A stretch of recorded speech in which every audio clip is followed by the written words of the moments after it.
For those who know me well, you know that I need my sleep. You'd be hard-pressed to find me out with friends or at a social gathering late at night.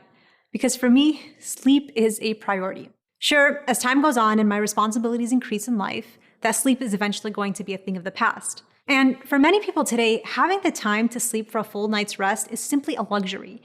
So when we do have the time to sleep, we need to get it right.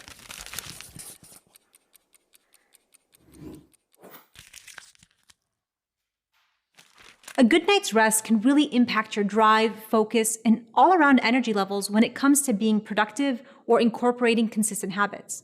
In fact, people today are desperate for a good night's rest. Our minds are constantly working, anxieties in full swing, unable to turn off our racing thoughts. In the past few years alone, the internet has exploded with services and apps offering a new form of meditation, deep sleep meditation practices. People are willing to do and pay whatever it takes to get some sleep. And just like all of the tips we've explored so far, you better believe that Islam offers in-house services free of charge. So let's fast forward to the late evening when you're just beginning to wind down for the day. The Prophet ﷺ would recite a set of evening adhkar, or remembrances in the form of Quranic verses and dua. When you take a few minutes every evening to sit down and recite these with mindfulness, you train your brain to slow down. And to be honest, the list of prophetic dhikr that you can recite at night can keep you busy and work alone to get your mind in sleep zone. But the Prophet, peace be upon him, didn't stop there. Just think about the way the Quran and Prophet talk about the night. They approach it with a holistic mentality. هُوَ الَّذِي جَعَلَ لَكُمُ اللَّيْلَ لِتَسْكُنُوا فِيهِ. Allah made the night for us to find that peace and serenity. It's not a time for us to lapse into bad habits prevalent in our society today, like, watching TV, binging on TikTok videos, or staying up chatting with friends. The desire to do so is almost innate in most of us today, which makes the Prophet's precedent even more relevant. He actually delayed praying Isha before going to sleep, and once he was done with Salah, he disliked speaking after it. Think about what that looks like for us today. Imagine having just spent a few minutes quietly doing your adhkar.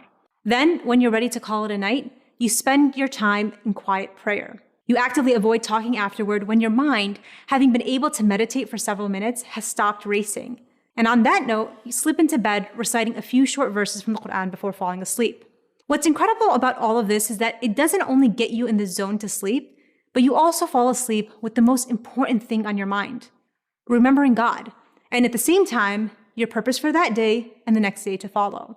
And you know what's even more inbuilt in the whole framework that is Islam? The fact that we have to rise before sunrise to pray once again. And while most of us end up sleeping super late and going back to sleep after Fajr, that's not really the point. We have a framework that actually has our day end in the late evening and begin in the early morning. And when you actually follow that model, you've got the perfect sleep schedule. It's not easy, but when you get into the habit of incorporating these prophetic practices and adjust your sleep, your day is so much more fulfilling. And I'll end with one very practical tip. Put your phone on airplane mode at least 30 minutes before you sleep. Even better, do it before you pray or recite your adhkar. Because there's one very easy way to destroy the calm that comes with these habits, and that's exposing ourselves to all of the stress and hypnotizing things that are on our phones. And then when you're up early for Salah, you won't be tempted to check all your messages before praying. It might sound impossible to you now, but give it a shot just once or twice, and you won't need anyone to convince you otherwise.